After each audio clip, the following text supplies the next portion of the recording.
marami sa ating mga kababayan, lalong-lalo na yung mga naniniwala kay dating Pangulong Duterte, ang paniwala nila dahilan ng pagkakadampot at pagkakahuli ni dating Pangulo, si Pangulong Bongbong. Siya ang sinisisi. Oo. Yun na nga ang nakakalungkot dito na alam nung mga pinuno nila, yung mga leader nitong Duterte camp, kung ano yung dahilan. Pero kailangan nilang lokohin yung mga supporters nila na ganun nga, na parang santo ito na pinadampot lang kasi kalaban sa politika. Hindi yan. 8 taon binuo ng ICC yung ebidensya laban kay Duterte. At tayo mismo, nakita natin yung mga pangyayari na yon. Hindi niya maikakaila yun. Bawal kasi yun di ba? Na kahit sabihin mong, hindi, mga adik naman yung pinapatay. Kahit na. Hindi pwede. Bawal yun. Kasi kung gano'n na, paano? Ang masama nito, hindi naman dinadrug test yung pinapatay. Kaya nga po. Direktahan na lang. Oo, bumubulagtahan na lang So, ano naman, tapos ito yung masakit. Yun nga, nalaman pa natin, hindi pala totoo yung, hindi pala sa sincero na linisin yung lipunan na, sa drugs. Kasi yung pala, ano niya, pang-cover niya dun gustong sa... monopolyahin. I-monopolize yung supply. Nagyabang ng 6 months 3 to 6 months. Pero Sentry, speaking of ICC, kasi lumabas yung decision ng ICC sa interim release na yung mga tinuturong dahilan, yung mga sinabi ni Sara Duterte na kapag si Duterte daw nakalaya, pauwin sa Pilipinas, mag-mayor. Iba naman yung sinasabi nung abogado. So, ano po ba... sinungaling po ba si Sara dito sa mga pinagsasabi niya? Oo, alam mo ang problema kasi dito sa magkakapatid, yung mga anak ni Duterte. Ito, medyo masakit na salita ito, pero parang hindi na palaki na maayos di ba? Parang mukha nga, halata naman. Parang wala sa wala sa tamang hulog, parang gano'n. Ang problema doon, pagka kahit sa rally, ang pinakamabigat nung sinabi niya na, ando doon sa Netherlands, sa Dahig Sabi niya doon sa supporters jailbreak niya. daw po ba? I-break out natin. I-break out natin si sabi ko nung sinabi, tapos ka, wala. Yan na nga. Hindi man, abogado po siya, di niya manlaban na isip yun. Kasi nasanay itong mga to na they get away with anything na sasabihin nila. Mula bata sila. Mula bata. So, ibig sabihin na, Sentry, hindi matatakpan yun ng pagiging abogada niya. Hindi. Kasi alam natin kapag ka naman ikaw natuto sa paaralan, eskwelahan, at ikaw ay edukado, natuto at mataas ang pinag-aralan mo, kahit pa paano ma-adjust mo yung kung ano yung mga pangit sana na mga pag-uugali Partner, ang tanong doon partner, nai-apply niya ba sa sarili niya nung habang nakikita niya na sa senaryo na nakakulong na yung tatay niya? Ayun na nga. Hindi, ito yan. Kanino ba nagmana? Yun na. Diba? Abogado rin naman si Digong. Pero grabe, yun na nga. Yun mismong ebidensya, namin, yung mga sinabi niya. Biruin mo ito mabigat to, ebidensya laban kay Bato. Ano po, Terry, may sinabi po kaya, ebidensya namin, so may kinalaman kayo dun sa dun sa interim release na hindi. Ito yung sa buong kabuuan na kaso. Nakikilig natin namin. Yung sa kabuuan ng kaso, alam mo sa Senate hearing, si Senador si Bato ando doon siya. Sinabi ni Digong, ayan si Bato, member yan ng Davao Death Squad. Tama. Napakamot si Bato. Hindi mo pwedeng sasabihin na joke yan o kung ano. Agad-agad yung video, yung transcript, padala ka agad namin. Tapos ka agad so, si Bato. Maraming nakaabang pala sa lahat ng sasabihin ni Digong noon. Kasi partner, nanumpa siya doon. Bali, involved pa rin po pala kayo kahit gano'n na po yung nangyari na... hanggang ngayon, lahat ng pwedeng itulong, testigo, ebidensya, inaano natin, pinapasa natin. So, ayun nga yung tanong ni Insan, Mike, bakit si PBBM yung sinisisi? Kaya nga. Kayo pala may kasalanan. At saka napansin ko, nung nakaraan po, huli kayong nakita na may post kayo doon sa ICC, sa Dahig. Doon po sa malapit sa pintuan ng kulungan ni dating Presidente Duterte. Nagwawala itong mga Duterte allies. Lalong-lalo na si Robin. Gusto daw ho kayong paimbestigahan. Ano masasabi niyo ron? Yun na nga sabi ko napaka-simple. Sabi ko, game ako dyan. Pero sasayangin mo yung oras ng lahat. Kung gusto mo lang malaman, makumpirma kung binisita ko si Digong o hindi, tanungin mo si Sara kasi araw-araw nag-uusap sila sa telepono. The question, Sen, binisita mo ba talaga? Nakita ba kayo sa loob? Hindi. Kasi nga ayaw ko rin siya makita. Di ba? Ayaw ko rin. Yung bibisitahin mo, gusto mo, di ba? Hindi. Kasi Sentry naalala ko yung nagtalo kayo doon sa hearing sa Kongreso 'di ba? Sabi niya, pirma na ng waiver. Oo, sige, anong kapalit, sir? Gumaganon siya. Ay sabi niya, sasampalin ka raw daw sa public. Ay sabi mo naman, game ka. Okay. Baka kayo yung isakripisyo yung mukha niyo. Pirma ka, di ba? Tuwan-tuwa kami doon si Digong pikon na pikon Gusto iba to yung mic. Tayo partner. Mike. Pero Sen Pero nagpapaawat yun nagpapaawat. Katabi niya pa si Diliman nun Pero sa social media partner, Sen, alam mo yung ngiti mo doon. Ano tinawag nila ngayon? Historical smile. Naging memes po yun. Yung ngiti nyo na yun. Sabi ko. Pero pagka nabasa mo na kasi si Digong, ano mo na kaya nyo siya paglaruan na. Ma-decode mo na siya ano lang kasi talagang yung mga supporters niya, talagang parang hypnotized, alam mo yun? Kulto. Kaya sabi ko nga tingnan mo si Pulong, yung sasaksakin niya yung bugaw. Oo nga. Binoto pa rin, tumaas pa yung Oo nga. Mas pa yung rating. Tumaas pa rating. After noon sabi ko kung akong gagawa may video gano'n. Wala ka na. Goodbye ka na. Ito hindi, tumaas pa. So ibig sabihin sa mata ng mga botante niya sa distrito niya, talagang walang gagawing mali ito. Lahat tama. Pero Sentry yung ganung klaseng mentality ba ng mga taga Davao? Kasi next election na 2028 Sa tingin niyo po ba posibleng madala pa buong Pilipinas doon kung si Sara tatakbo? Kaya pa ba nila?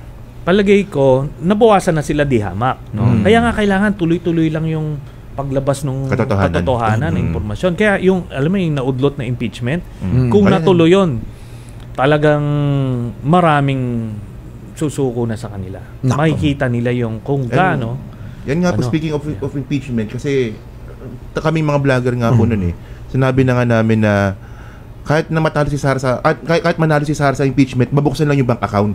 Ayun lang makita ng mga tao. So ito yung bago niyo pong pasabog sa bill sa isang news network na tungkol nga dito sa mga bank account na posibleng mabuksan sa paparting na kaso. Makapagbigay ba kayo ng info dito kasi medyo excited. Parang ganito yan, Sen. Parang sa amin kasi hindi na mahalaga kung ano maging husga. Ang mahalaga kung ano yung ipapakitang depensa at saka kung ano yung ipapakita naman ng mga taga-usig.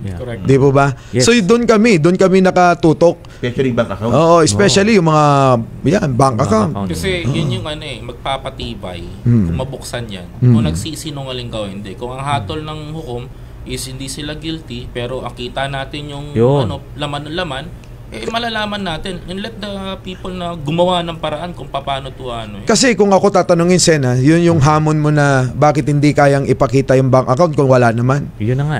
Bakit nga ba? Di ba? Ito yan, yung sa Senado, kahit na ang postura nila sa simula, yung mga senador, mag-a-acquit. Pero yun na nga, sabi mo nga, Koy, pagka lumabas yung karimari-marim na mga ebidensya. Grabe yun. Mukhang kinakabahan ako, partner, kasi karimari-marim. Pag lumabas yung mga karimari-marim na ebidensya, makikita nung taong bayan to Hindi naman to closed door Makikita nila, tapos i-explain ninyo, ihimayin ninyo. Makikita ngayon, parang ang hirap mo nang i-fake news, ang hirap mo nang i-gaslight.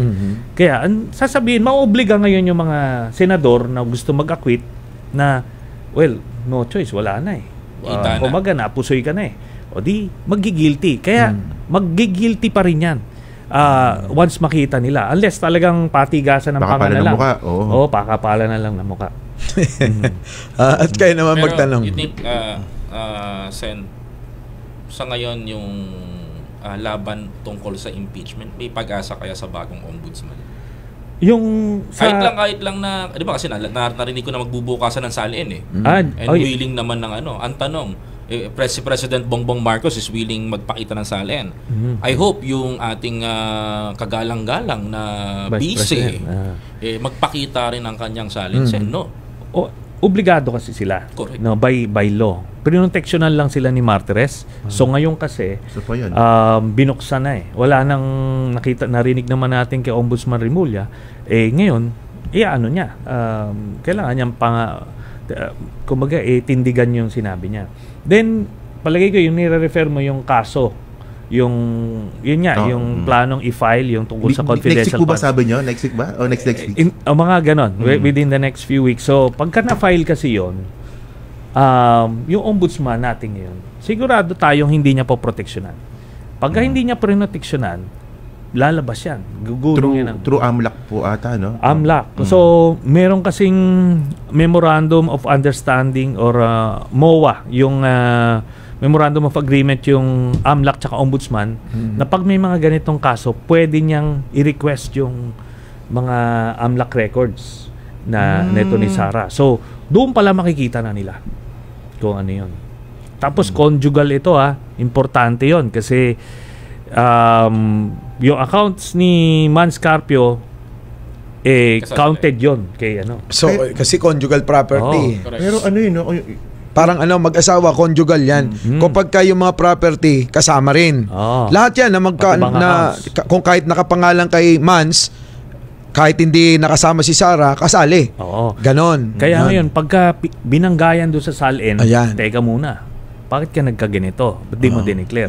Yun, problema yun. So, marami pa doon. Bukod doon sa sinabi ko na yung meron silang dividendo mula sa drug lord. 6 months. Every 6 months. Kasi lahat ng magkakapatid drug lord di ba ang postura mo? Galit ka sa illegal na droga. Anti-drug ka. Ito, may dividendo sila. So, nakuha rin yan. Hindi mabubura yun. Every 6 months, meron sila. Pati si Hanilet, meron. Tapos, bukod dyan, yun na nga, yung volume. Bakit kami ganito? Kasi doon sa isang series of withdrawals, yung nakita ko, pag tinotal mo, nag-withdraw siya ng mga 600 million So pagka nag-withdraw ka ng 600 million, ibig sabihin, hindi bababa ng 600 billion yung pera mo. Oo. Tapos, may naiwan pa. Later on, baka may ma-discover pa sila na baka billion na to. Kasi bali lumalabas pa lang ngayon, no? Kasi nung kay Napolis, nagalit tayo kasi hundred of millions lang yun So nagsimula pala yung nakawan ng billion, as in billion, sa kanila rin pala. Oo. Kasi di ba nung kita mo lang itong speaking of, ito na, yung mga flood control. Flood control, billion yan. Trillion nga po ata. Itong flood control, 51 billion sa distrito pa lang ni Pulong. Kita mo? Sa distrito. Hindi may paliwanag yan. Hanggang ngayon, hindi pa rin sinasagot. Yun na nga yung pinakang mataas. Kaya nga sabi ko doon sa ICI, teka muna, doon ka sa pinakamalaki. Di ba hindi yung, ito yung pumutok, okay na yan kasi nakasuhan na eh. Pero kayo, ICI, dapat doon kayo, simulan nyo sa simula. 2016 dapat makikita nila yan. Alam mo partner, maganda i-challenge natin si ICI na iparating to sa kanila na andito kami mga Pilipino, nag-aantay kami ng sagot. Matagal ng issue tong 51 billion pesos. Bakit hindi pa rin naiimbestigahan? Paano nga may imbestigahan kung kaalyado nila yung ombudsman? Hindi. Sa ICI. Sa ICI. Hindi po, nung nakaraan. Yung nakaraan, okay yun. Pero ngayon, pero ngayon sa ICI, teka muna, doon na tayo sa malalaki kung yan naman ang gusto natin, di ba? Yung tahin na yung mga big fish. Yung rock netting, 36 billion. Maghalong. Paborito po namin si Maghalong. Sentry, sabi nila bakit daw ang mga Duterte daw kasi ang inuuna? Yan, tulad nila Bongo, hindi sila Duterte, mga ganon. Yan ngayon ang nila sa kanila to nang galing Di ba? Buti nga na-discovery na ngayon ni President Marcos, nilabas na. Pero kailangan mo, teka muna, saan ba nang galing to? Iti-trace mo. Ayun na nga, ang na-find out ko, itong si Bernardo, na siya yung pinakang utak nitong, modus na to. Siya arkitekto. Siya yung arkitekto. In-appoint ni Bongo. Yun. Ang nag-refer sa kanya dati sa Manila yan City engineer. Dati na siyang DPWH no nag-mayor si ERAP. nag-city engineer siya.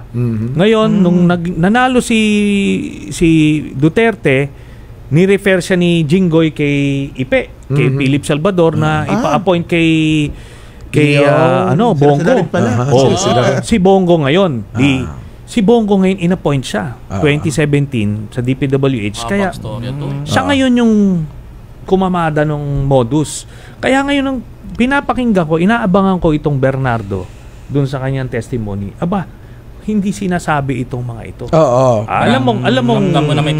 Alam mong siya talaga yung nasa likod. Kaya sinabi nga ni Ombudsman Boying, di ba, na pinoproteksyonan ng mga testigo itong si Bongo. Pero kasi Sentry, ang usapin kasi dito, billion So, plunder case po ito. So, non-bailable case. Dapat. So, dapat po ganun. So, alam naman po natin, sabi ng ICI na posibleng magkaroon na po ng kaso. Mga next few weeks. Pero sabi nila, meron na daw silang kakasuhan. Congressman So, ibig sabihin po pala nun, kapag nag-proceed yung kaso kanila, sila yung main suspect, makukulong sila. Ganun na nga mangyari. Parang kagaya lang doon sa Napoles scam na inaabot yung 3 senador. So, ibig sabihin, mababalik na naman itong 2 senador. Si Rebilla at si Jinggoy, di ba? Galing na sa loob yan. Yun. Magkakosa. Yun ang nakakalungkot. Kasi supposed to be, pagka nakatikim ka na ng kulong, dapat magbago ka medyo liliwanag na yung pag-iisip mo. Ganito pa ulit Pero maiba ako. Kasi sa dami ho ng mga naririnig namin na galing sa'yo, at marami na rin naniniwala na tao na nakukonvert na nakikita ko, sinasabi nila totoo pala lahat yung in-expose ni Senator Trillanes noon. Hindi pala totoo yung sinasabi nila na kung ano-ano daw tinatawag sa iyo noon, di ba? Basher ako niyan. Basher. Basher din ako. Di ba? Kasi Sen, talagang luto ka Magaling sila doon Sabi ko nga magaling silang manlin lang ng isipan ng tao. Magaling silang mambulag ng mga Pilipino. Mind conditioning. Magaling silang paglaruan yung damdamin ko noon. Pero hindi ako nadala, Sen. Ako lang yata sa magkakaibigan hindi naniwala. Idol kita noon Thank you. Pero eto yung tanong, hindi yun. Ang tanong, sabi nung mga DDS, meron pa raw ba? Naniniwala. Kilala ko yan. Di ba? May isang dating PACC yan sa PACC na may naniniwala pa daw ba? May naniniwala pa raw sa mga sinasabi mo. Sagot namin, tignan natin kung sino. Nag-post nga kami nun. Nakababasa ko Ewan ko kung nababasa nyo. Alam mo, exciting yung question mo na yung partner na ipasagot kay former Senator. Ayun nga kanina ko pa inaantay na magkaroon ng pagkakataon para maitanong. Bulong ba natin? Bulong ba natin? Wag na, alam na ng tao yan Bulong natin. Kasi sabi niya kung may naniniwala pa daw ba sa inyo. So, pinakalat nila yon sa community nila and yung mga tao nakinig doon. Parang ngayon, agitated sila. Bumalik na naman yung salitang trililing, sundalong kanin, binanata ka na naman ng ganon. Ang tanong dito, Sen, para sa'yo, gaano kahalaga ang naging trabaho niya during the FAS administration? Magrekobele ka ba? Ay, wala. Sino ba yun? Kilala ba yun? Hindi makilala yun PACC, sinabi nyo Tumakbo bang senador yun? Ano ba yung posisyon niya? Anti-corruption ba? Chairman, PACC chairman dati. Anti-corruption commission. Po ata yun yun na nga ang problema doon, di ba? Kung doon ka nakapwesto, supposed to be tagabantay ka ng corruption, di ba? Correct. Tapos ito ngayon, nakita mo, kaliwat kanan yung lumalabas na ibig sabihin, is either incompetent siya or kasabwat siya. O mamili siya doon, di ba? Hindi pwede yung ganyan, yung linyada lang ng parang panatiko. Hindi. Kung ikaw opisyalis ka ng gobyerno na mataas, mag-engage siya ng maayos. Pero yun na nga, hindi ko na sila pag-aaksehan ng panahon. Basta papailan ko na lang ng kaso pag ready na. Doon na kayo magpaliwanag, di ba? Tama. Alam mo, nung partner, nung panahon ni former President Duterte, si Belica yung pinaka matunog na pangalan na sumusugpo sa korupsyon. May dala pang action man. Putya, pag pagpasok ngayon. Sa radyo tayo. Oo nga pala, sorry. Ang grabe, sorry. Nasa radyo tayo. Grabe pagdating ngayon, ito na, partner. Ito na. Lumabas na yung corruption sa dating administrasyon. Pagtapos ng dating ngayon naman, nakita na natin, tapos sasabihin niya ngayon sa publiko na, naniniwala pa ba kay Sunny Trillanes? Ito yung resibo. Ang tanong nga nung kasama naming vlogger nandiyan sa labas, si Sangkay, ang paborito niyang basher no? Si Sangkay, partner. Basher ni Greco.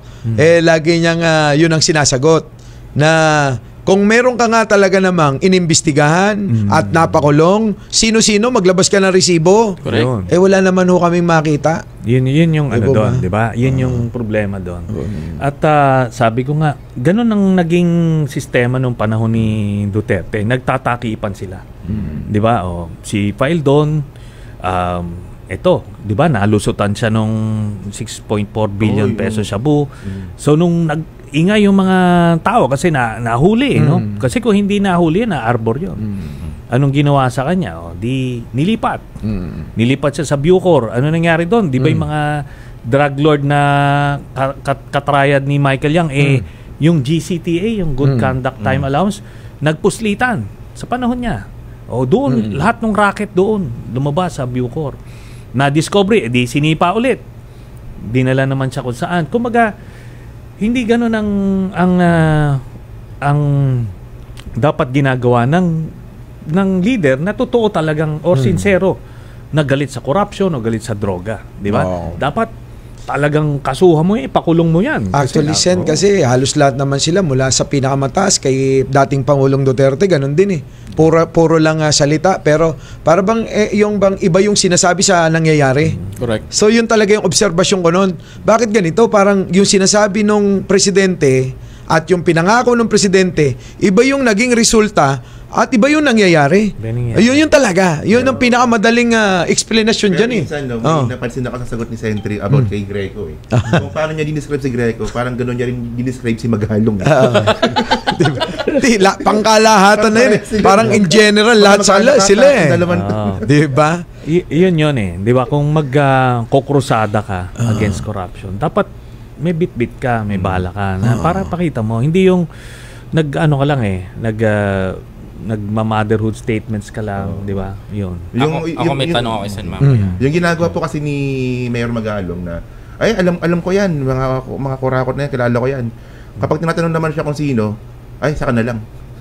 Ganun yung or kung may babanggitin man siya sa pangalan sa administrasyon ngayon, ni President Marcos, wala naman siyang dokumento. Di ba? Yun yung problema doon. Kasi, nung panahon ni Duterte, panay reklamo niya, panay bulong niya kaso ko mo, ina-admire niya, iniidolo niya, hindi rin. Di ba? So, yung sa rock netting na yan, sinabi niya talaga kung sino-sino yung mga pero hindi naman niya nilalabas. Pero Sentry, merong binabanggit si Yussi Claire Castro na merong podcast daw si Magalong na inamin niya pala na kasama siya sa pagbuo ng tukhang. Kung napanood niyo po ba yun? Oversight, siya. Chairman siya ng oversight committee doon sa PNP. Siya dapat taga-imbestiga. Yun nga ang sinasabi. May trabaho nun? Na tipong hindi ba to yung widespread and systematic o yung state-sponsored. Kung maabuso na. Ganun. Kung inutos talaga ng command. Okay. So, yun ang trabaho niya. Tapos, nangyari to lahat, 30,000. Sabihin, either kasabwat ka or incompetent ka. Yun.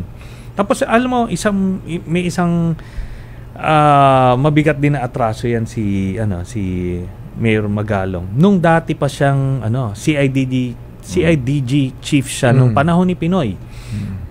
Alam niyo yung Mama Sapano, di ba? Yung Mama Sapano. Yan. Yung Mama Sapano, operation niya ng police. Di ba? May resources sila, lahat binigay sa kanila. Pumalpak sila.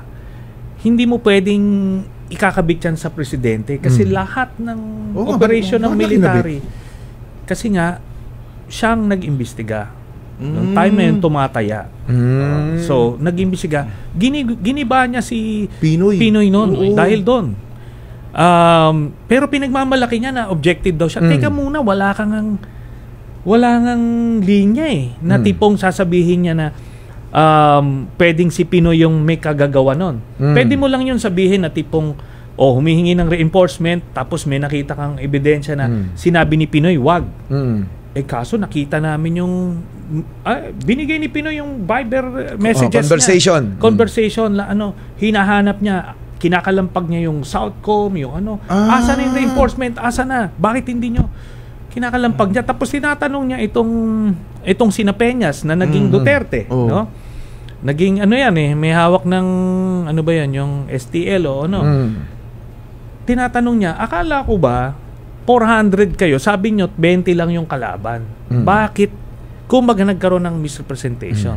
Tapos hindi minention, yung pala, lang ito. Para ito dun sa bounty hunting, no? $7 million. Hindi lang maririnig ang tao yan. Hindi, nagulat ako dun. Hindi ko alam yun. Hindi, yung $7 million noon pa yan. Yung kasi, yung bisita kay Magalong. Hindi, ayaw nyo kasing pakinggan si Sentry noon. Diba? Ako, nakatutok ako sa kanya. Alam ko yan. Ito, meron kayong hindi alam. Kaya nga nagulat ako. Nasira si Pinoy na ginawang nila yan, propaganda. Walang ginagawa daw si Pinoy noon kung hindi maglaro ng ng game, PlayStation. Yun. 'Di ba 'yun, Sentry? Kita nyo, alam ko. Pero nung kay Magalong, binigay sa kanya ito na tipong hindi nga siya pinakialaman. Na tipong sige, kung independent ka, sige, gawin mo yung tama. Pero mong dinikit kay Pinoy, komo ganun yung tulak ng mga kasi grabe na nun yung mga iba't ibang kampo gusto na sakyan yung issue. So sinakyan yon. Kaya nga isang reason yun kung bakit ko siya hinaharang dito sa ICI. Kasi kung pinasok siya doon, nako po, spy na naman ito. Oo, lolooban ka talaga. Kaya talagang ipapahamak na naman. Oo. Tapos ito yung nahagip namin na information dun sa ikling panahon na hindi pa siya nagre-resign. Nagpapatawag ng kung sino-sino. Hindi siya miyembro ng commission. Advisor doon siya. Advisor, dapat doon ka lang sa likod. Nauupo siya doon sa harap, tapos nagpapatawag kung sino-sino. Tapos ang target niya, yung administrasyon. Nagbida-bida nga Oo, hindi talagang tinatanong kung anong diretso kung saan. Basta may mali siya doon sa doon sa investigasyon.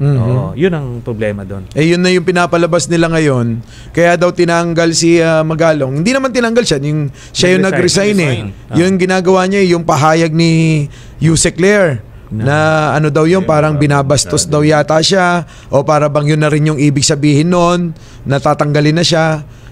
Siguro nagpauna na. At saka Sentry. At saka Sentry may lumabas na issue na may tinanggap siyang alok sa mga nagbabalak na agawin ng pwesto ng sa junta. So, ano 'yon? Doon sa mga usap-usapan, kasama siya doon sa Transition Council, yung sinasabi. Tapos, pagka nasa mga private conversations, ang panawagan niya hindi maganda. Kaya talagang maraming dahilan kung bakit hindi siya dapat kasama doon sa ICI. Sen, may importante akong tanong sa'yo. Kasi gusto ko klaruhin mo to sa taong bayan.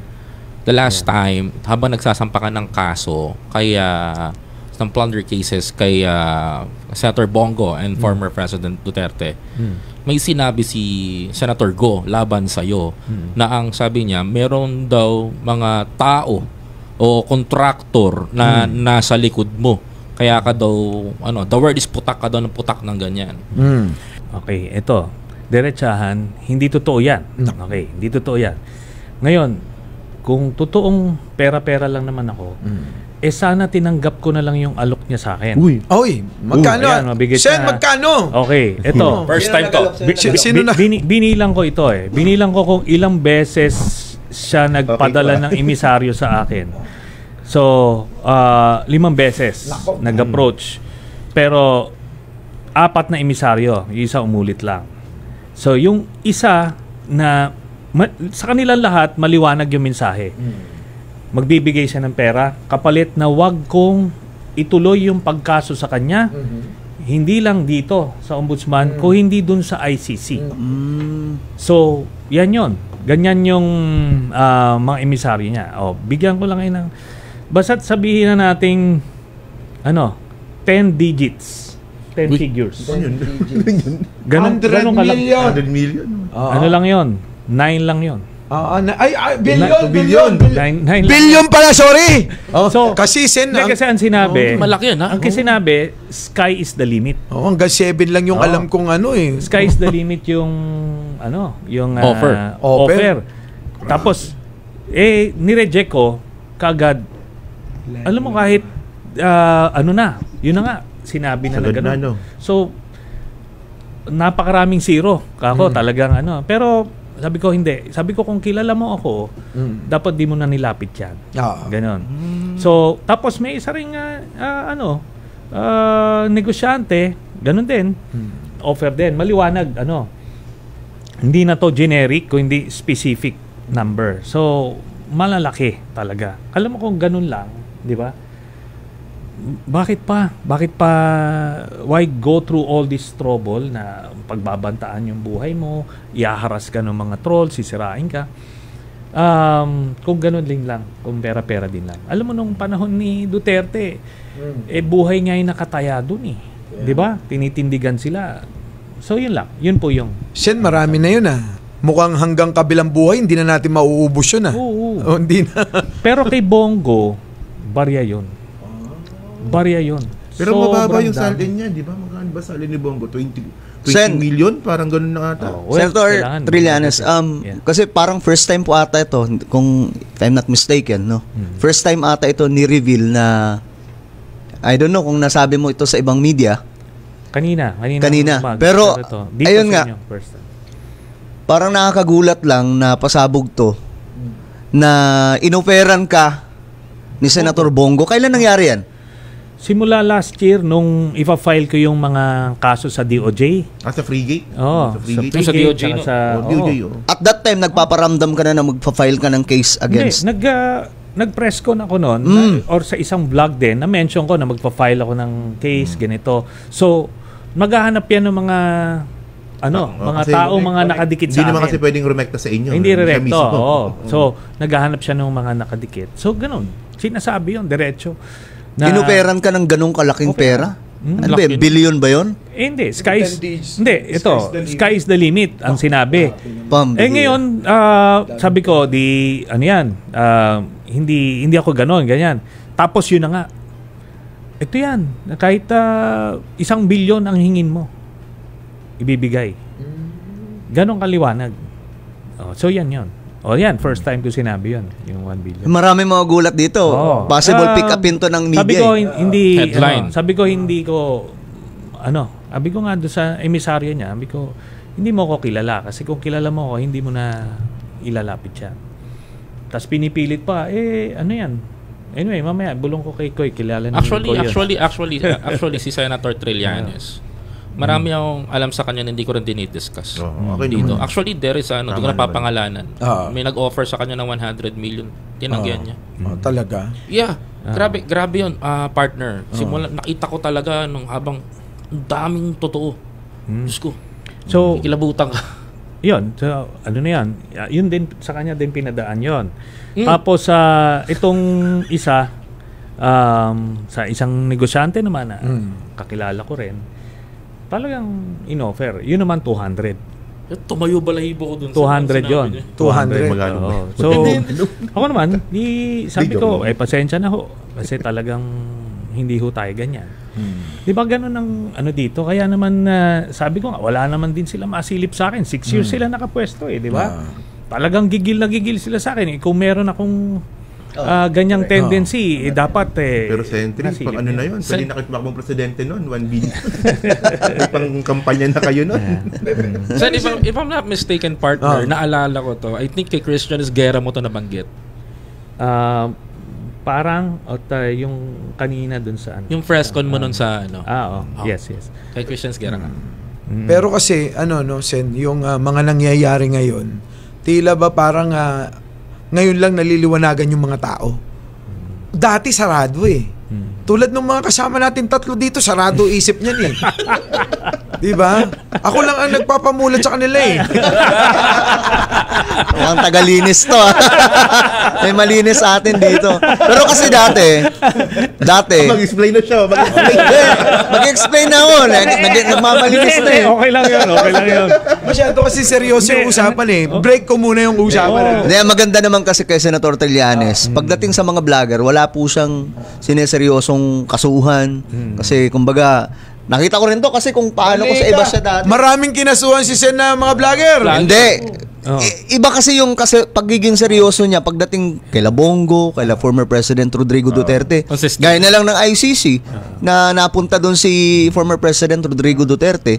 Yung iba, akala nila si PBBM, akala nila kung sinong nagpakulong. Pero ang totoo nagpakulong. Hindi ba nila maano dito na si Senator Trillanes talaga yung mastermind doon, bakit nandun si former President Rodrigo Duterte? Correct. 2017, no, Senator? 2017 namin diba? final. So ngayon, isa sa kinakalampag niya, itong si Senator Bongo. Ano pa po yung mga alam mo sa pamilya nila, lalo na sa kay Senator Bongo? Actually, Sangkay, makorek ko Magdalo Fartilis and Senator Antonio Sani Trillanes ang nag-file noong 2017 sa Netherlands. Ano kami nun? 6 kami nun, yung mga kasama ko sa mga nakulong din kami, yung mga the same people. Yung magtotropa. Mga tropa, magkakakosa. Ayan.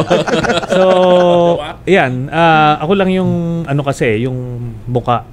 Pero itong kay Bongo, marami yan. Alam nyo, kung hihimayin natin dito, magkakaroon kayo ng idea. No? So, itong sa frigate, yung frigate scam, di ba? Yung may binili tayo, ito yung in-order natin, tapos nung diniliver, segunda mano yung, hindi man segunda mano, hindi primera klase yung mga Ay, yung sa South Korea ata po yan. Parang yun combat management system, yung iba't ibang Parang yan Sen yung umorder ka sa isang platform, yun. Inaakala mo ganyan talaga. Yun. Nung dumating sa'yo, ay, nako, dismayado ka, budol. So, ganun ang nangyari doon. So, yun, ipa-file ko ulit yun. Ililipat ko na yan. Sa ombudsman na.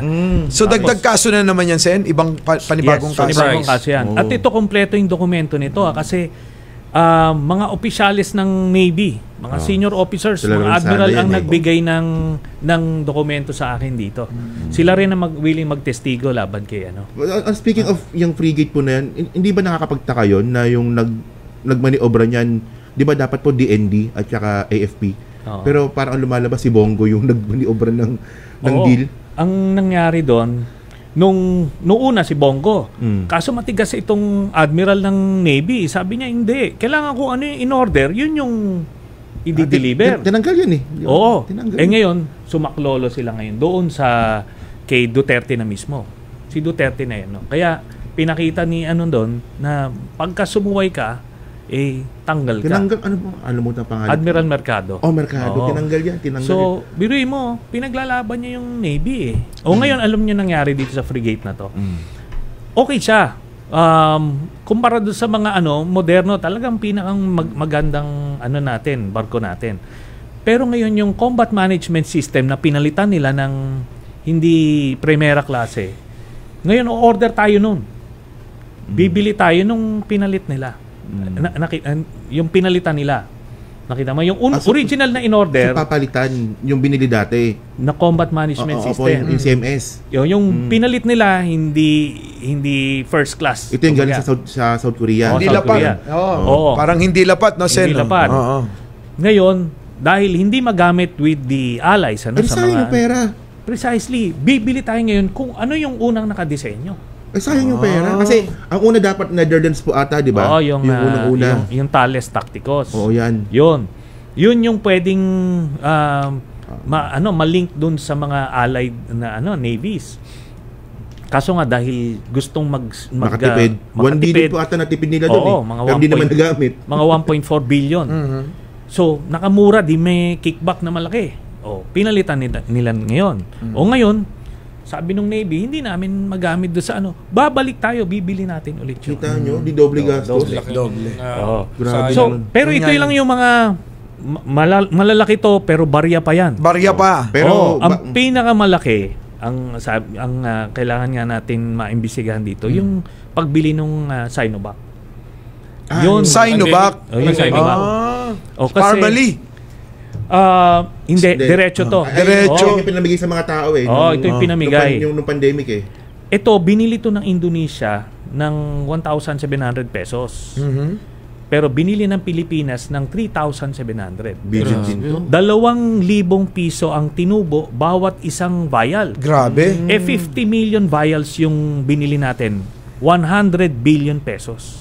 Laki. Grabe. Yan yung pinakang malaking tubo yun tubo. 100 billion pesos. Doon pala kinuha ni Bongo yung pambabayad sa inyo. Marami. Isa pa lang yan. Billion. Sen, maliit. Huwag kang pumayag sa isa lang. partner, ito, Sen. Yeah. Ito binabato to ng mga Duterte allies, Duterte supporters ngayon kay Senator Trillanes.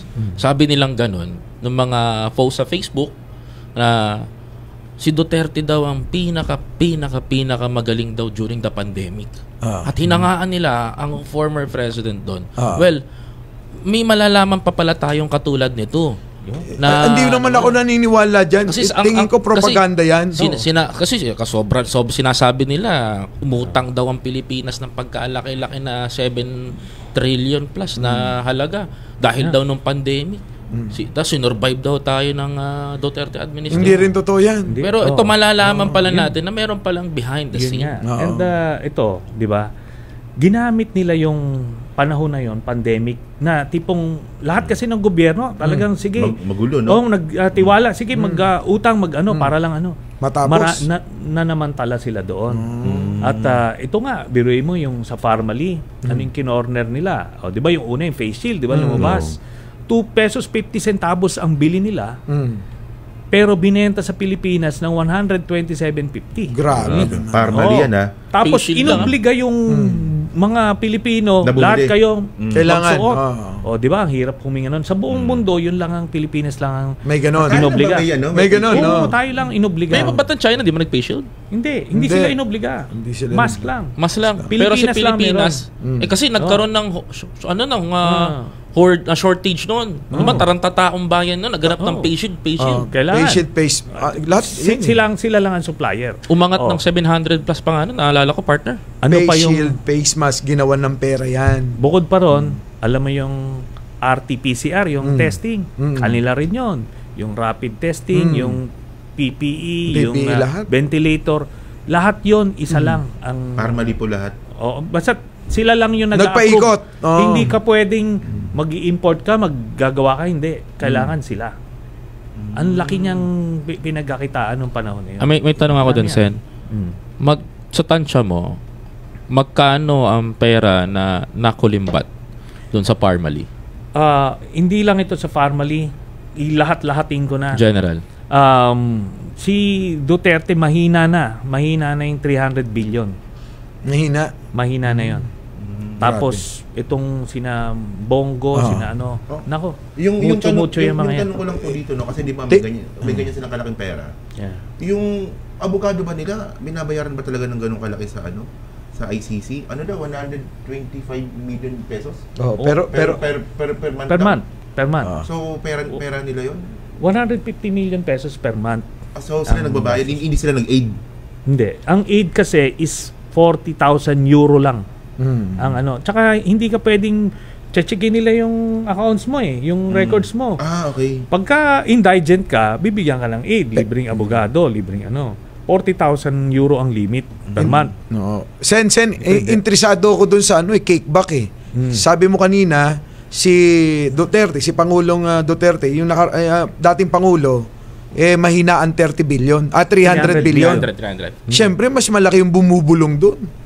Diba? Hindi, kasi ito, ang partihan kasi is siya dun sa tatay, no? Tapos, meron yung number 2, ganyan. Tapos yung mga anak, himay-himay yun. Tapos itong, syempre, yung alalay, ito ngayon ang kinapuputok ng butsi ng magkakapatid. Kasi mas malaki yung nakuha nung taga-Bulong. Yun. Kaya pala. Kaya pala kayang-kaya. Kaya pala may war. Sky's the limit ang bayad. Ayun. Naunawaan ko na ngayon, partner, kung bakit may war dati. Oo. Na hindi ako tatakbong presidente kasi kasama ko si Bongo. Alam mo, may attitude si Sarang ganun eh. Natanda mo, di ba na-issue yun? May tampuhan eh. May tampuhan. Oo, kaya hindi lang sa pera yung tampuhan naman nila. May kasamang family matters siguro. Tsaka ayaw niya sundin yung tatay niya. Oo, kahit tatay niya nagsasabi, tumakbo kang presidente. Di ba? Kukulong ako. Hindi, sabi, hindi mo ba narinig yung sinabi ni Trillanes na ipakukulong niya daw ako pag wala na ako sa pwesto. Nangyari nga eh. Di ba? Doon ako interesado sa hatian ng pera eh. Kasi grabe. Sa customs, meron. BIR, meron. Sa DPWH, meron. Naku, lalo sila. na. Kaya nga, yan si Bernardo, pagka hindi yan nagsalita, na kung paano niya yung hatian sa mga yan, hindi dapat matanggap yan sa Witness Protection Program. Yan yung arkitekto nung modus. So, sa droga, meron pa yon. Kasi si Michael Yang And incidentally, sa Parmali, si Michael Yang din. Biruin mo, nag-diversify ito. Sa sobrang, di ba, yung illegal drugs, drug lord na siya, monopolize na nila, ang laki na nung kita. Naengganyo pa dun sa pandemic funds kasi nga, sa Parmali. Kaya talagang, siya rin, si Michael Yang din yung nasa likod na conduit dun sa mga Sinovac. Siguro naisip nila ibang venture naman tayo para hindi naman tayo mainit dito. Pero walang kliyente, nagtitipid. Kaysa magdroga, kumain muna. Pero partner ang galing nung former president, no? Bakit? Tignan mo. Nahulihan na yung warehouse ng pinagbabawal na gamot nandun sa magnetic lifter. Ginawang political advisor. Ang galing. Nasangkot pa sa Parmali. Nasangkot pa sa kung ano-anong Pogo. Kung ano-anong problema. Napakagaling nga talaga. Hindi nga, depende nga yun sa galing kasi maraming nature yung kagalingan. Diba? Yung kagalingan ni Digong Rectine natin, na-apply niya sa kalokohan at katarantaduhan Yun diba yung kagalingan naman, diba Sen? Yung kagalingan naman na tulad ni Sen, kita mo naman, pinananagot yung yung mga masasamang katulad niya. Magkaiba yun. Pagkagaling-galing magpasok ako ng pera sa bulsa. Ikaw naman, partner. Hindi pa ako tapos Meron pang karuktong yun. Sangkay, parang nagre-research ka kanina nagre-research kayo tatanong ka? Nagbabalik siya doon sa mga, ang dami ko palang banat kay Senator. Nararamdaman ko buburahin ko na ba to? Pero Sentry, okay lang naman po yun, di ba? Kung DDS ka dati, okay lang naman yun Importante namulat ka. Importante namulat. Ako naman, sabi ko nga, hindi ako pero yung mga hardcore din kasi talaga yung diehard. Mahirap na yan Hindi na ako gaanong... Ang audience ko palagi, yung medya pa. Alam mo yun, yung hindi pa nakaukit, hindi pa nagpatato ng Duterte sa puso, parang ganon. Yun. Pero hindi po ba kayo naging pan din ni Duterte? Hindi po ba kayo nabudol ni Duterte before? Nung tumakbo ako noong 2013, kasi alam mo, pag national candidate ka, ikot ka sa mga ang tendency mo, syempre, lalapit kayo sa mga mayors. Respetuhin mo yung mga ang reputation niya noon, parang parang si, kung naalala nyo, si Mayor Fred Lim. Parang gano'n. Ano bang tawag ni sa kanina doon? Basta't may nickname yan si parang gano'n. Dirty Harry yan. Sila Hagedorn, yan yung mga reputation. Parang gano'n yung reputation yan. So, sige, di kailangan mong magmano kasi otherwise ayaw mong mawawalan ka ng boto sa malaking probinsya. So, gano'n yung relationship. Tsaka, alam mo sa engagements ko sa kanya, grabe mambola talaga, parang ifa-flatter ka noong 2013 sa kampanya, sabi niya sa mga tao, barangay, kayo pag boto nyo to si Trillanes, sabi niya, pagka hindi nanalo yun dito, i-armalite ko kayo lahat. Ito, Sen. Tapos ito yung nangyari doon. After di ganun siya mambola, di ba?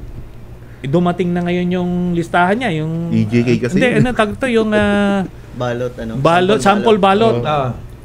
18 yung sample ballot, wala ako doon. Ano ko hanip mabola? Doon talaga. Hanip po, nabola ko. Ito may tanong ako kay Sen. Ito lang, nagkakatuwaan tayo dito. Kasama ang taong bayan dito sa Radyo Pilipinas. Sen, merong narrative akong nabasa sa isang platform na ginagamit ng millennials, netizen, and ayoko nang banggitin mo na yung platform yon. Ang pinapalabas nila dito, Sen, is kaya ka daw, kumakahol daw ng ganyan, binabanata mo daw ang mga Duterte kasi hindi ka daw napagbigyan na maging vice president ni former President Duterte. Yun. And ito yung lumabas na picture, Sen. Pakita natin sa screen, ha? Ito, Sen, oh. Yan. Ito, yung picture na ito, sa akin galing yan. Sa iyo. Okay. Ano nga ba ang Bakit? storya? Ito yung konteksto niyan. Ito yung konteksto. Nung Huwag mo panahon na kasi... kanya. Nung ano ba yung pampakal mo? Pampainit na ulo. Hindi. Okay, well, ganito yung background yan. Nung time na yon, so pino-float ako na nag-decide yung grupo na tatakbo kong vice president. So in-explore namin yung mga kandidato. Gusto namin malaman, hindi yung necessarily para mag-tandem o kung sino susuportahan namin. Kasi noong time na yun, si Binay, si Marrojas, si Grace po, tsaka si Duterte. Si Binay, tinanggalan namin kasi iniimbestigahan ko nga, no? So, naiwan na lang to. So, nakausap ko na si Grace po, ito na ngayon next, si Duterte. Kailangan, siyempre, bago mo suportahan, kilalanin mo. Tapos, di ngayon, ang nag-set up nito, yung common friend namin, si Bongo, makikita mo lang yun, ando doon lang yung sa sulok. Sa gilid. Oo, di ngayon, sige na. Pag-upo, sinabi niya, unahan na kita, padre, hindi ako tatakbong presidente. Kasi April kami nag-usap. April of 2015. Dito yon sa Richmond Hotel, sa Ortigas. Hindi ako pumunta ng Davao. Siya yung pumunta ng Manila. Para mag-usap kami. Sige. Sabi niya, alam mo, magaling mang bola. Ipa-flatter ka niya. Alam mo, ikaw yung kailangan ng bansa, ganito. Ako, magre-retire na ako, ganon. Magre-retire na raw siya. Kasi maalala niyo nung panahon na yun, di ba sinasabi niya, hindi siya tatakbo. Ito, April pa nga lang ito April. Nag-declare siya December na True substitution. Doon lang siya nagsabi na tatakbo. Kaya nga, paanong sasabihin na nag-a-apply ako na sa kanya? Siya nga mismo hindi siya tatakbo. Diba? Tapos, ang nilabas nung mga Duterte supporters noon, minura daw ako nung meeting namin, tapos sinabihan daw ako na ganyan, ayaw sa akin. Kaya ako nilabas yan. Paano sinasabi niyong minura? Ito nga, nag-picture kami. Nakangiti pa. So, nung time na yan, ganun yan. Pero ito yan, sinabi niya hindi siya tatakbo. O di, kwentuhan na lang kami. Mahigit, mga 1.5 oras kwentuhan namin pero ito yan. Ang objective ko noon is gusto kong malaman kung ano nasa utak niya, paano niya ayusin yung bansa. Kasi, binivet nga namin yung mga kandidato Biruin mo, 1.5 oras kami nag-usap. Ni isang minuto, hindi niya pinag-usapan yung bayan. Pinag-usapan niya kung paano yung pinatay. Sabi niya, ito, parang nagpapa-impress siya. Inormalite niya, talsikan daw yung utak. Mga ganon. Alam mo, parang siguro alam niya na dating sundalo ko, ganon. Parang gusto niyang pakita na astig din siya, parang may ganon. Kaso baliktad nga yung... Tapos marami pang kwento yan na hindi maganda sa mga babae. Kung sino-sinong mga kakilala niya. Pero dapat na-turn off po kayo, no? Kasi human rights, di ba? Precisely. Kaya nga after nun, teka muna, yung reputasyon niya na parang dirty Harry nung mga time na yun, nagbago. Akala mo, yun lang pala, parang walang laman, walang bayan hindi niya pinag-usapan. Di paglabas ko ngayon, report ako doon sa grupo namin, sa Magdalo na hindi pwede natin suportahan to, may tama doon sa utak. Oo, kasi alam mo, pinagmamalaki niya yung yung pagpatay. Sabi ko, nako, alanganin yan. So, X na sila. So, ko na lang, si Grace po, tsaka si Mar. So, nakausap ko sila parehas. Eventually, pumunta ako kay Grace. Isa pa yan. in-invite ako ni Mar Rojas na maging vice president niya. Kung gusto ko lang maging kandidato ng isang ito na isang administrasyon pa 'yon. Hindi ko tinanggap kasi nga nag-commit na yung grupo suportahan si Grace po kahit na may vice president si Cheese. Kaya hindi pwedeng hindi pwedeng totoo yung sinasabi nila na masama daw ang loob ko kay Duterte kasi ganito ni-reject. Napakababo. Buhay ko yung nakasalang doon sa termino niya doon lang. Sa inyo mga ganyang propaganda nila, sanay na kami dyan. Iba talaga yung sinasabi nila sa totoong nangyayari. Kaya, ang dapat na tanungin, ikaw magtanong kay Greco Ano yan? may naniniwala pa ba sa mga sa mga sinasabi nila? Diba? Yun dapat ang itanong mo Anong tanong sa'yo? Sabi, may naniniwala pa ba kay Trillanes? Diba? Nirepost mo Actually, yan yung nila, unang banat para magmukhang wala nang kwenta sa Senator Trillanes. Yung mga banat niya, yung mga accusation niya, para pagmukhain na parang wala nang saysay ang lahat ng to. Pero kung titingnan nyo lahat ng mga, sabi ko nga sa mga kaibigan ko, hindi talaga ako, kahit dati pa, hindi ako nagko-content about sa'yo na parang high praise talaga. Kasi, alam nyo naman, DDS, di ba? Alam nyo na yung pagka DDS ka, para kang nakaluhod Ganon. Pero, once na pinakinggan mo yung mga information, magugulat ka. Tulad ngayon, yung imposible na gagawa ka ng kwento kay Senator Bongo na sinubukan kang bayaran. Pwede kang makasuhan yan na hindi totoo yung sinasabi niya Pero ang tanong nga dito, Senator, kasi marami dito hindi nag-sink in sa kanilang mga utak, lalong-lalo na sa mga DDS na parang pinapalabas nila na joke time ang mga ginagawa mo. Pero gaano ka seryoso itong nalalaman mo sa mga Duterte? Ano yung endgame? Anong endgame at gaano ka tindi yung nalaman mo talaga tungkol dyan? Sobrang talaga. Kaya nga, parang mission in life ko na Kasi sa sobrang dami at sobrang karimari-marim yung nakita ko, hindi to pwede. Hindi talaga sila makabalik. Hindi sila pwedeng makabalik sa pwesto. Kung ano yung nila, no? Imaginein mo si Sara, nakita naman natin yung video, 'di ba? Yung pupugutan ng ulo, papatayin. Imagine mo kung gagawin mong presidente 'yun. 'Di ba? May problema tayo doon. 'Di ba? Talagang bengador, hanapin niya kung sino. So anyway, nakita ko yung ginawa nila. Ginawa nila sa Davao. Ang problema lang kasi talagang siyempre pagka ikaw parang sa North Korea.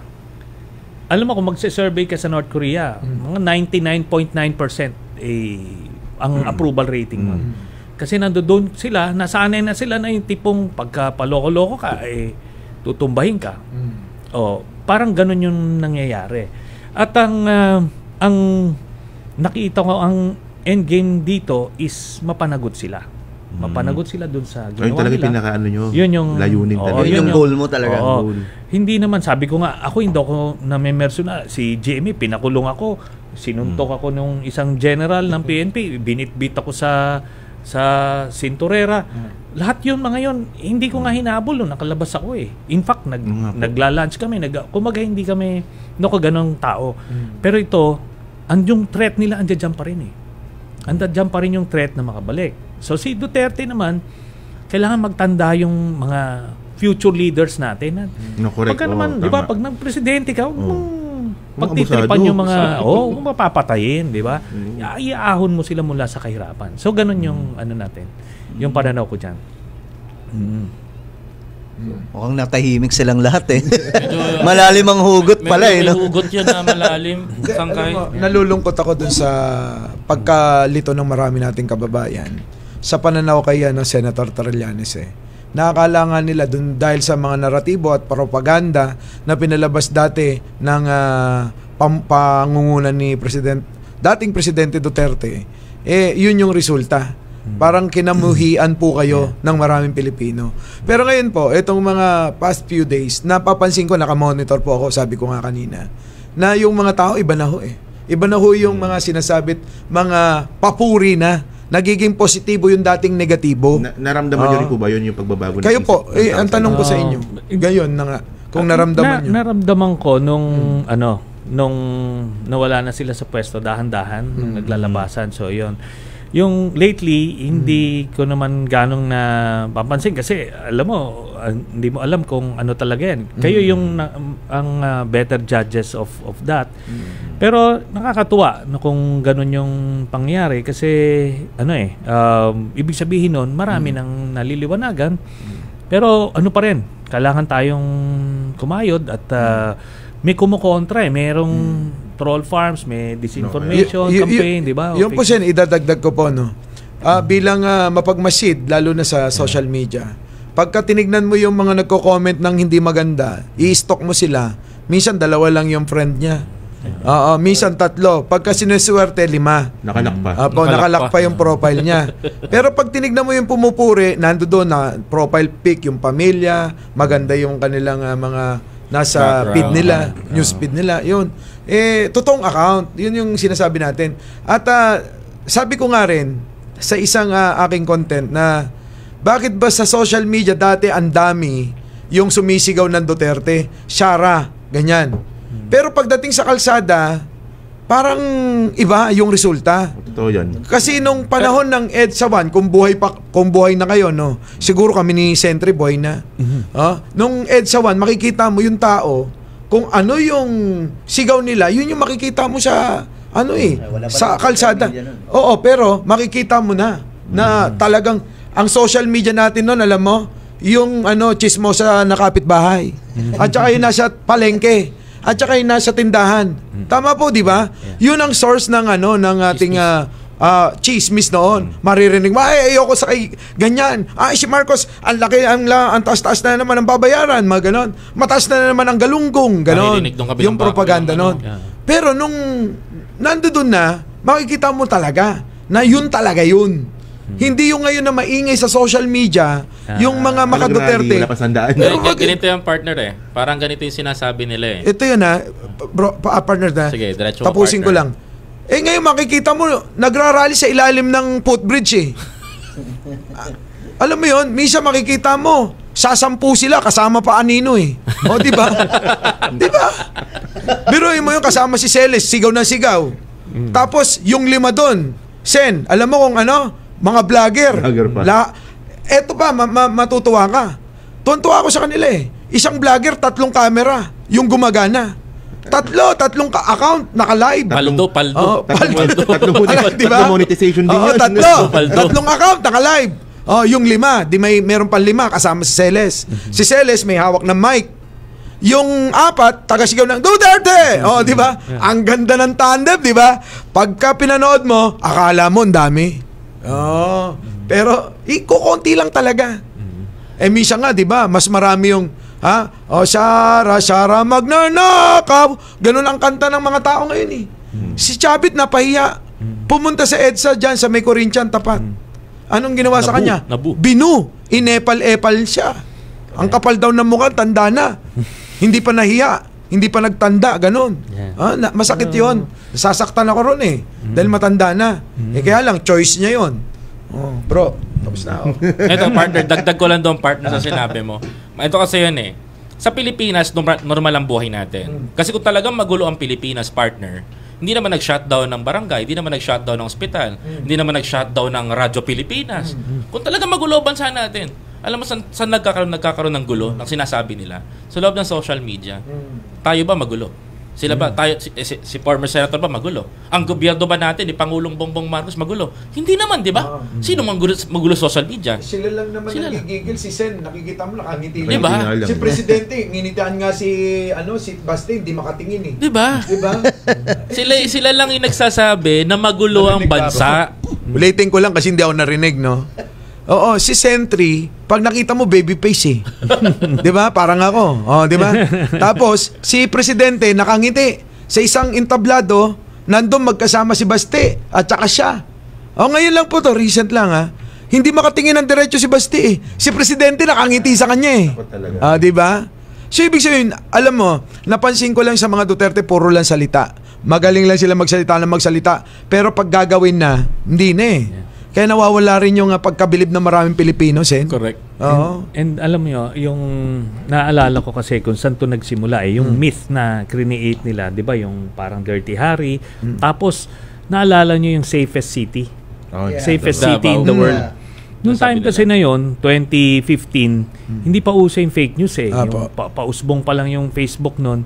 Pagka may feature na ganito, parang ini-issue mo kagad na totoo. So, ganun yung lumabas. Safest city ito. Nung una nagsimula, number 9. Until nung later on, number 1 na. Sabi ko, pumunta ka lang ng Singapore, palagay ko naman di ba? Tatalunin na kagad. O Japan, ilan ang city doon sa Japan, ilan ang sa Korea, ang dami. Tapos tingnan mo yung totoo talaga, sa top 1,000 wala nga yung Davao City. Tapos ito pa yung mas masahol. Base mismo sa datos nung PNP, yung Davao pa yung number 1 sa rape tsaka murder. Yung pa yung most dangerous actually sa Pilipinas. Pero gano'n nila na napaikot. Tapos, syempre, marami mga Pilipino hindi naman nakapunta sa Davao. In-embrace yun na parang, yung Davao parang Singapore.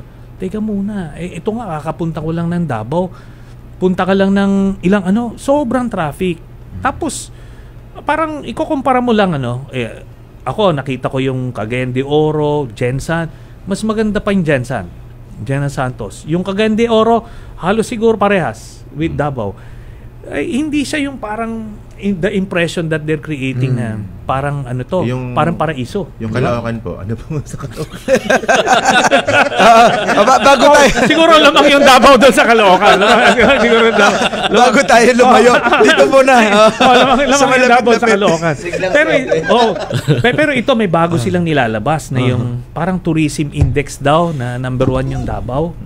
Biruin mo yan. Paano mo naman sasabihin yun? Dito, kung magbabakasyon ka, sabi ko, nothing against the people of Davao, pinag-uusapan natin dito, yung fake news ng mga Duterte. Na-package nilang ngayon, maraming sumakay doon. Kaya, akala nila, totoo. Hindi nga totoo. Yan. Tulad ngayon, isa sa balita, 61 na wanted na aresto sa Davao. So, parang nangyayari tuloy. Dami. Legit to. 61. Ang dami pa lang. Di ba? Halo-halo yan. Ang dami. Halo-halo yan. Ang mga nahuli, yung mga rapist, mga magnanakaw, at yung mga involved sa droga. Sabi nila, wala daw droga sa Davao. Yun na nga. So, parang parang ang dating, nagiging kanlungan ng mga wanted ang Davao. Rapist. Diba? Kriminal. Kriminal. Alam mo, segunda. Wanted na kriminal. Segunda ko yan. Alam mo, totoo ito. May ebidensya ako dito. Alam niyo na link naman din ako kay Senator Amy. Naging kayo? Hindi, na-link what I mean is kumbaga may link ako sa kanya. Kumbaga nagkasama kami, yung vlogger niya na kasama ni Senator Amy.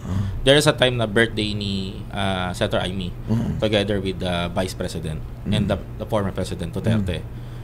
Alam mo, ito totoo to. Yung sinasabi mo rape case, pumunta kami sa isang orphanage. Si Senator Amy, si Vice President, si Baste. Tatlo sila kompleto.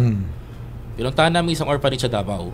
And then, ang daming mga bata na babae na nandoon na ginagamot ng orphanage. Dahil lang kaso ay rape. Mentally. Hindi pinabidyohan sa amin yun. Grabe. So, meron pa. So, ibig sabihin, di ba, walang mga biktima kung walang rape, wala dapat biktima. Pag maraming biktima, it's sabihin maraming rape.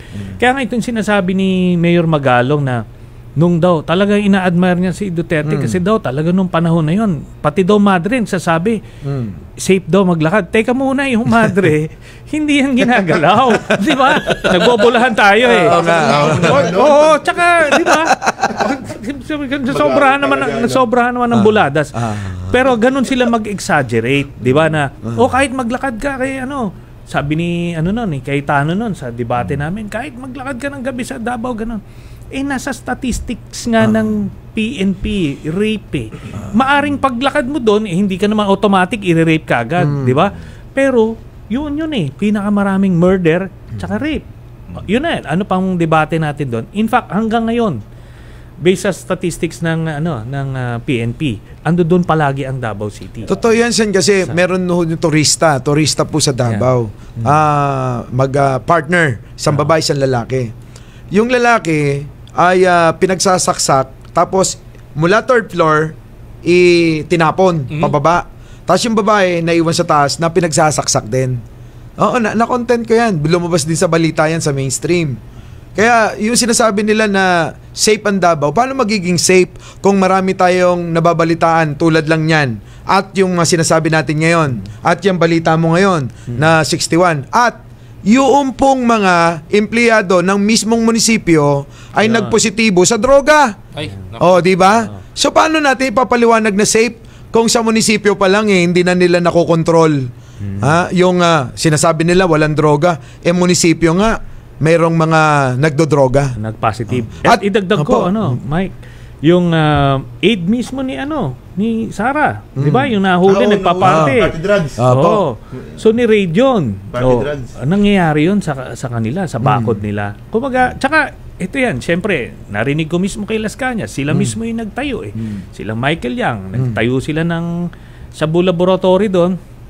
Ang Karibal, yun yung tinutumba nila. So, kumbaga, maliwanag at least as far as I'm concerned, nakita ko yung mga laman loob ng Duterte crime family na tinatawag ko.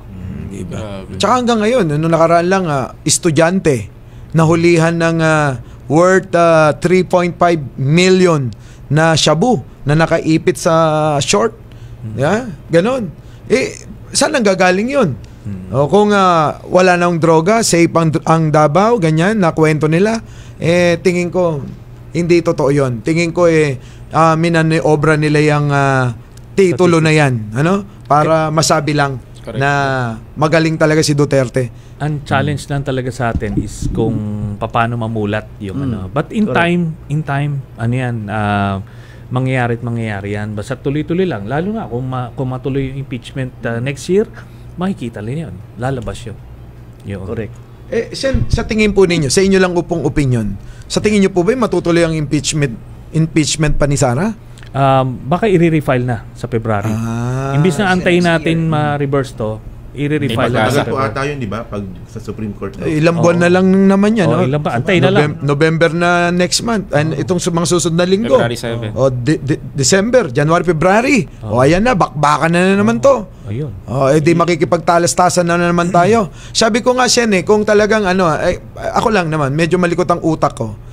Kung patunayan natin na talagang pang-presidente si Sara, alam nyo kung hamunin natin ang debate. Kahit si Atty. Claire lang kasi suking-suki niya di ba? Mga kababayan ko, siguro naman umpisan natin yung panawagan. Sa mga DDS na mahal namin. Baka pwede yung ibangga si Sara sa isang matinong debate. Matino hindi yung bardagulan. Debate lang. Baka pwede bigyan na ng partida ni Atty. Claire. Atty. Claire, ako nang bahala, Kayang-kaya mo naman to si Sara mamimili ng topic at siya na rin ang unang sasagot. Partida, di ba? Pipiliin niya yung topic at siya na rin yung sasagot, mauna. Si Atty. Claire, di yung tira-tira na lang sa kanya. Yun ang maganda, para kasi Sena, sa tagal na ng naging vice presidente, nung tumakbong vice presidente, never ho namin nakita na lumaban dumalo at nakipag-debate. Kung inyo lang matatandaan, ewan ko kung napansin nyo, hindi. Di ba? Lang siya, Sen, minsan na nga lang magsalita, palaging sabit pa. Laging may alibay. Parang yan nga lagi yung nako-content ko, laging kapag may interview siya, laging lutang. So, para seryoso ba? Lutang talaga. Lutang? Nakita mo yung bago? Andali, may bago. Wait lang, sisingit ko. Tinatanong siya, ano po ba ang plano nyo kung sakaling kayo ang pumalit kay Presidente Bongbong Marcos? Sabing ganon, Sen, sa harap ng media, gumagano, Tsaka bahala nga kayo kay Sara. Legit yun. Meron pang isa, habang pa-press ko nata niya yun, tinanong niya yung bilyonaryo, isang reporter ng bilyonaryo. Yung kayo, bilyonaryo, yung picture ko, bakit ang pangit ng nilalagay nyo doon?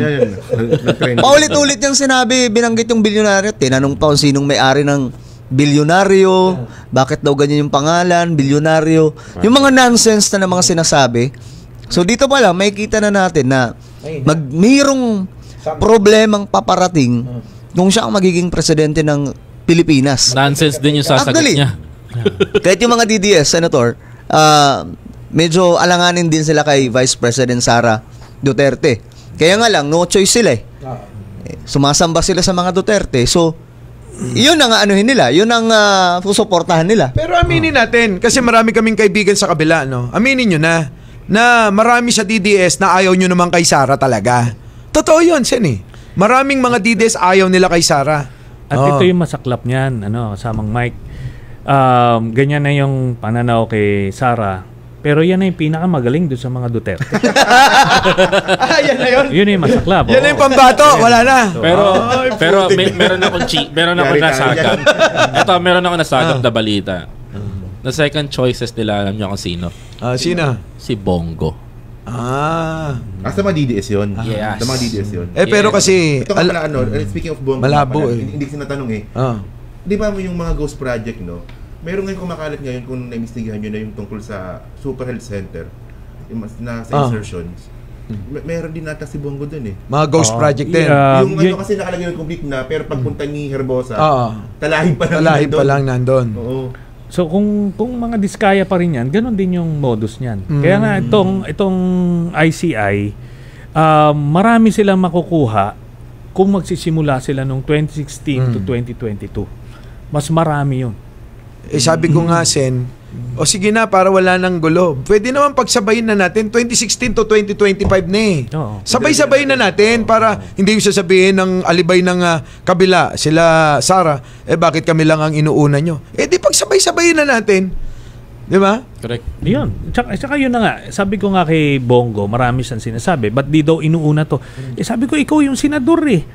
Ako nga, private citizen, nakapag-kalkal ako ng ebidensya na file ko sa kanya. Siya, pwede siya eh. He has that capacity to do that.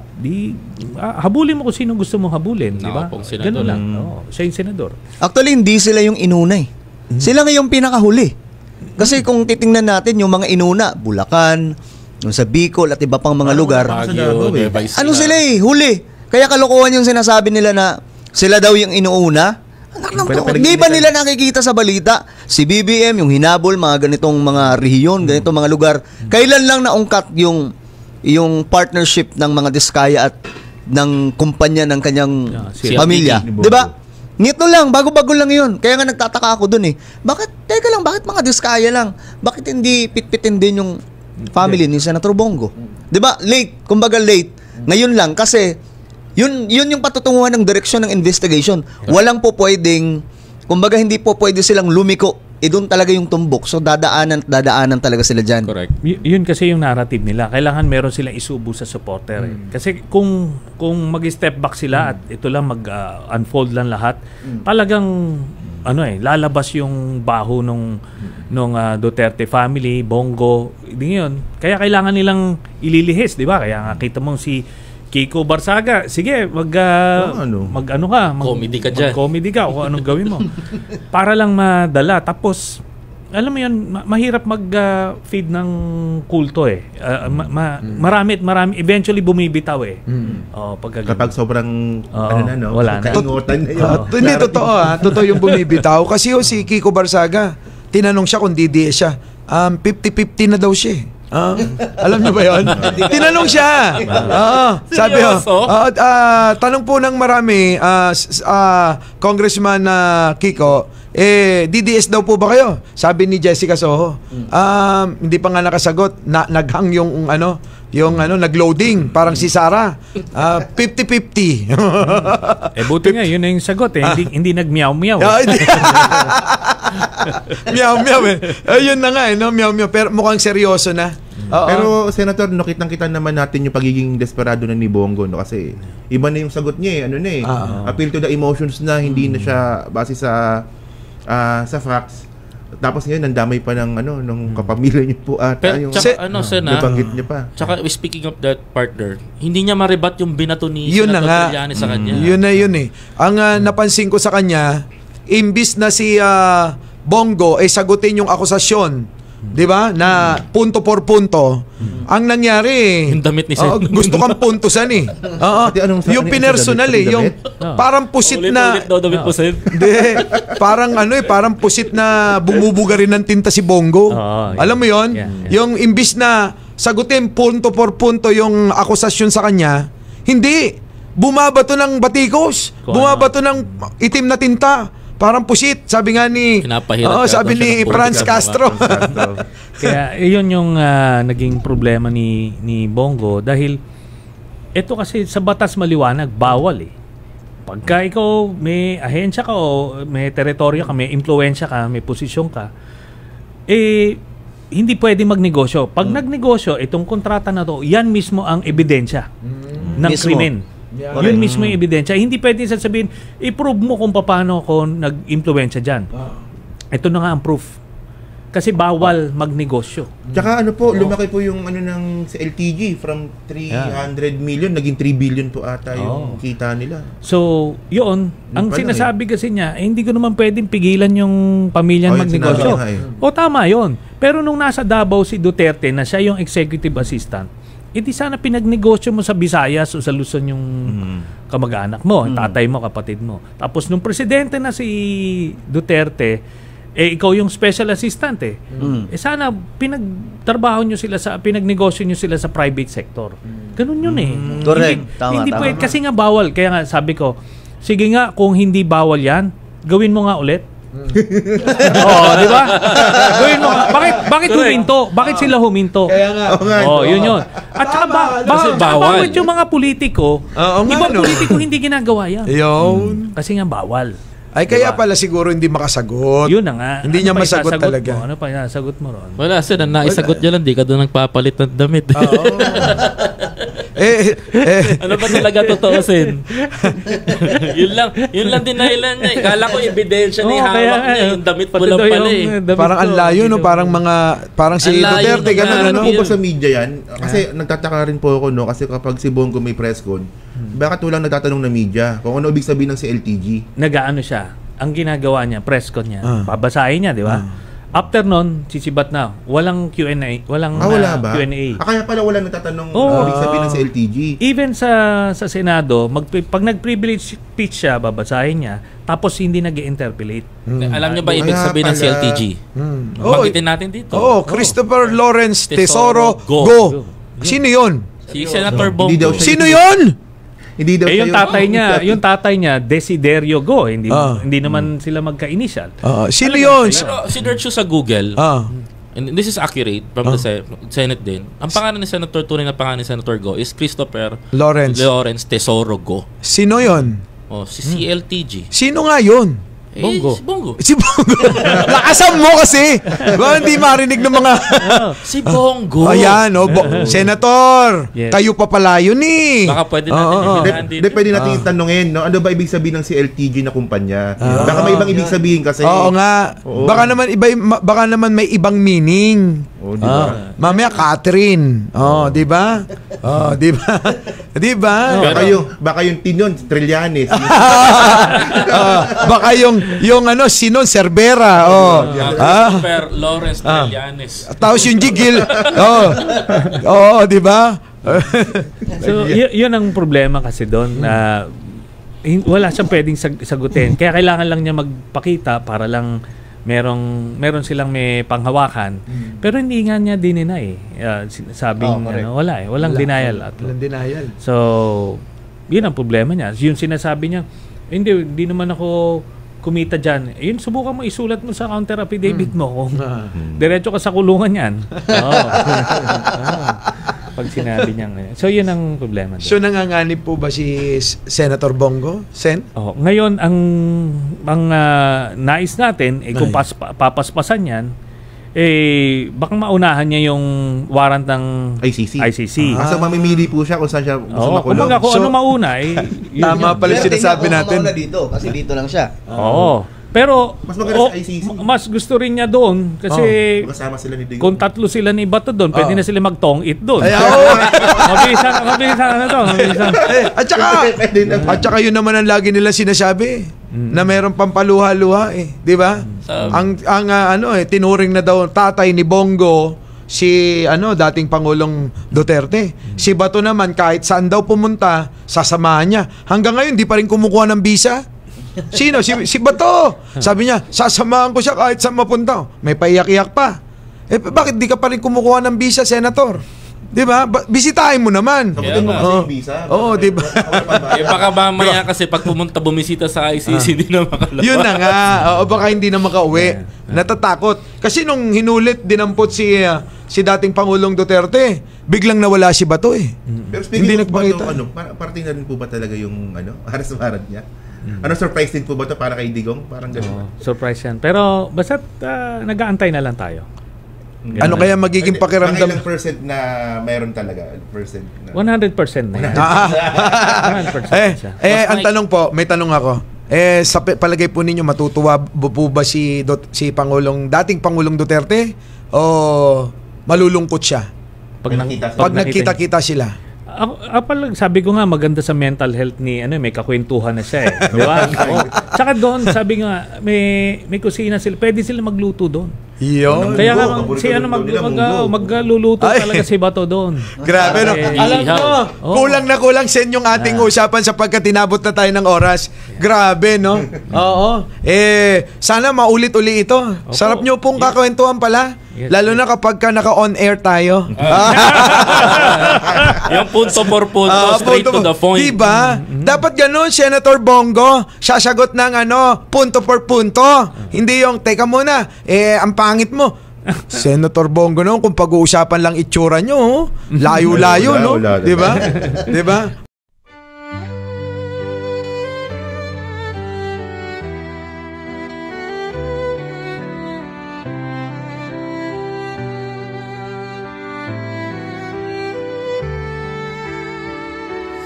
Bawat hakbang, tinik ang iyong daan. Sa sariling bayan, ika'y hinusgahan. Ika'y siniraan ng ganit sa kapangyarihan. Agilang nagnakaw ng pera ng taong bayan. Pinapasan mong lahat ng dusa. Matatag ka, hindi gaya ng iba. Ngunit kahit sugatan, kahit lumuluha, iniisip mo pa din kapakanan ng iba. Bongbong, hindi ka kailanman iiwan. Loyalista hanggang dulo ay nandyan. Kasama mo kami sa lungkot mo at saya.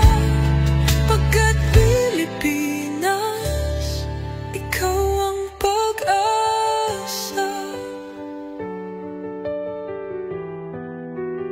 Sa laot ng unos, ikaw ay nag-iisa. Iba'y nagbubunyi sa iyong pagdurusa. Ngunit lahat ngayon ay malinaw na. Katulong mo ang Diyos, nag-iba sila. Ipinaglaban mo ang lahing sinumpaan. Nagkalat peking balita sa mamayan.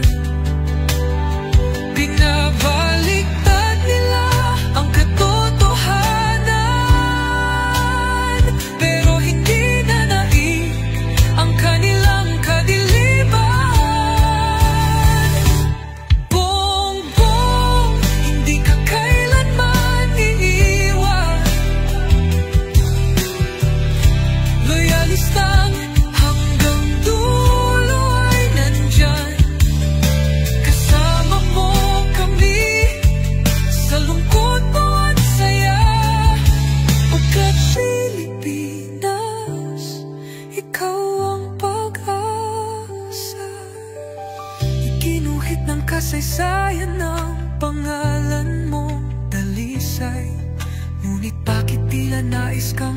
Ibrahim at si Apolacay.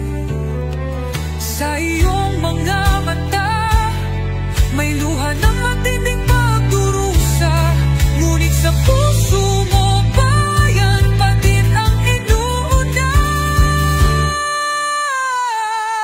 Bongbong, hindi ka kailanman iiwan.